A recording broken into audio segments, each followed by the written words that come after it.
Welcome back to News 3 Today. 3 years ago, Mayor Van Johnson gave us a chance to officially rep our city when he proclaimed September 12th as Savannah Day, also known as 912 Day, honoring our community spirit and our love for the hostess city. The mayor joins us now with more on this exciting initiative. Thank you so much for joining us today. Always a pleasure to be here with you, Ken. Well, first of all, before we got started, you were sitting in my chair, so it's not that big of a pleasure. Well, it was a pleasure. I wanted to sit in the big chair. I'm used to sitting in big chairs. You are. So, and I do not want to switch chairs with you. You put me. I did. I put you over there. So let's talk about 912 Day, because this is something that you started, as I mentioned, leading up to this 3 years ago for people to feel good about our city. I have the pleasure of serving the greatest city on earth. Savannah, Georgia, with our friends over in South Carolina. We love y'all too, but Savannah's the greatest city on earth. We're the home of Kim Gusby. We're the home of WSAV. We have some of the greatest people that have ever lived that are from this community. And the fact is, Savannah has everything it needs. We don't have to be anywhere else but ourselves and our authentic selves. We are a military city, we're a college city, we're an historic city, we're a riverfront city, we're a manufacturing city, we're a tourist city, and most importantly, we're a great city to be able to live and to raise your family. So for us, we're just giving some for the 912. And last week you unveiled this logo, yes, representing the 912. The 912. And also talking about the days leading up to the big day, which is not until this Thursday, but you created something different this year. We had a wonderful community team working with us. The goal was, they're the 9 days leading up to 912 Day. So, and in that, each day we had a scavenger hunt that's still going on where, you get to learn things about a city. It amazes me how many native Savannahans are here that don't know things about their own city. And so this is an opportunity for both young and old to learn about their city, find out interesting facts about our city, win great prizes. And so for us, it's been actually pretty fun. People have really been getting involved in it. And it's also a chance for folks to shop local. There's an emphasis there as well. Absolutely. Again, we had the Vice President of the United States here, went to local businesses. And for us, we talk about manufacturing, but the core of our economy is really local small businesses, mom and pop businesses. And so we want people to go and spend money there. We know money spent locally is spent locally. And so therefore that money recycles throughout our community. And of course, this all culminates with a big shindig on the 12th. That's Tell us about that. It's 912 Day, September the 12th. It falls on a Thursday, falls on a council day.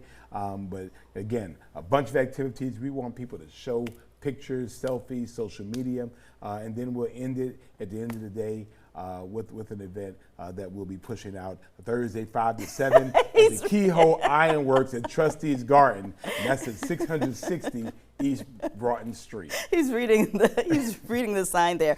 But so I want to talk about this because, of course, we all love Savannah, but we can't love Savannah without helping to make this a better city. People still have lots of concerns. We saw during Tropical Storm Debbie about the drainage issues. We see what's going on now with school shootings and student safety, with a number of issues with crime in our city, with shootings happening.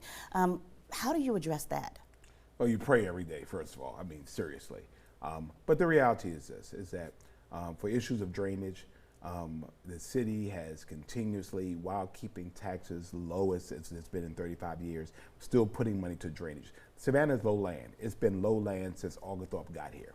So we'll never be able to really fully address issues of flooding, but we can make sure that places that flood don't stay flooded. And we saw that. Tremont Park, although it did flood, we actually saw that go down. Over in the Bradley Point area, that was historic. It had never happened before. The river overflowed, and so that is an act of the Lord thy God. But helping to build some resilience there, taking some lessons that we've learned that we can help people to be able to wear it better. Obviously, issues of crime and criminality continue to be an issue with us. And the fact is, Georgia is a place where everybody can have a gun. So we can't be mad when guns show up everywhere.